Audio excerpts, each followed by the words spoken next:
Det er tradition på Jota hver eneste år, at der er forskellige organisationer, som holder en åbningsdag.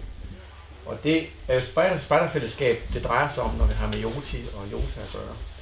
Og det er altid et eller andet omkring det her med spejderfællesskab, der skal fortælles lidt om.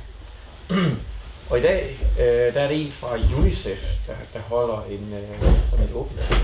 Og UNICEF, det er en organisation, der har med børn at gøre, faktisk en verdensomspændende organisation. Det bliver rigtig spændende at høre, hvad den har at fortælle os. Og de starter jo lige her om cirka 3 minutter, så kommer åbningsdagen.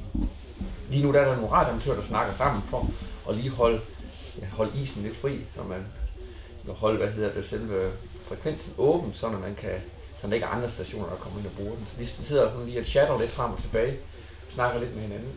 Men så når et åbningstalen kommer, så kører det så i luften her cirka 5-10 minutter, som vi lige skal høre. Ja, og som sagt, ja, vi skal jo traditionen tro indlade Jota med en ny tale om, hvad der venter jer. Vi har i år fået Lea Bakkes fra UNICEF børneekspertpanel til at holde en tale for os, og til siger også alle sammen nogle ord. Så jeg vil give ord til Lea, som sidder klar. Ja, værsgo. Ja, mit navn er så Lea Bakkes, og jeg er formand for UNICEF børneekspertpanel. Og vores panel er til for jeres skyld, ja egentlig også for vores. Vi vil sikre, at vores rettigheder, børnekonventionen, bliver overholdt og bemærket. Og vi vil skabe en dialog mellem børn og børn og børn og voksne. Vi børn har nemlig noget meget mere værdifuldt end alle voksne. Vi er åbne, for når et barn ser et fremmed barn, vil det ikke gemme sig, men ofte nysgerrigt og åbent nærme sig. I dag er 400-600.000 spejdere fra forskellige kulturer, men også i forskellige aldre involveret i projektet Jamboree on the Air, Jamboree on the Internet, der for 53. gang bliver afholdt med temaet Right to be Heard.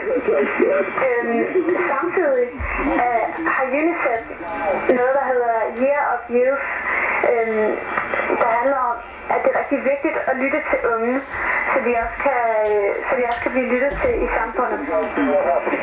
Og børnekonventionen har 20 års fødselsdag.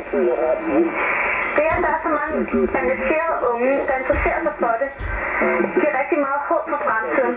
Så det viser tydeligt, at den unge generation engagerer sig både i deres lokalsamfund, men også på global plan for deres planet. Og der er nogle ting, børn fra hele planeten har til fælles, og som samtidig ofte adskiller os fra de voksne. Vi har åbenhed, der skal til for at møde fremme med et smil.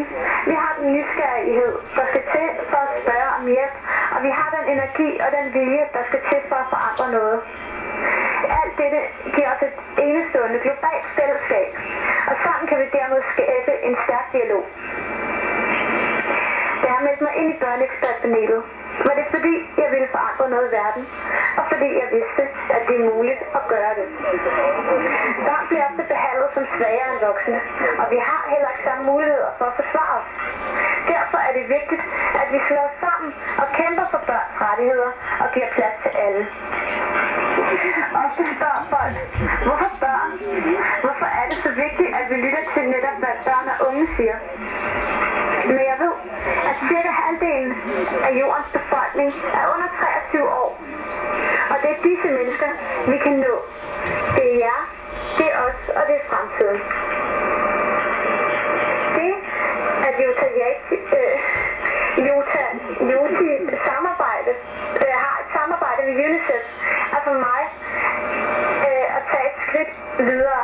Nu har vi 2 forskellige organisationer, der kan inspirere hinanden og lære hinanden.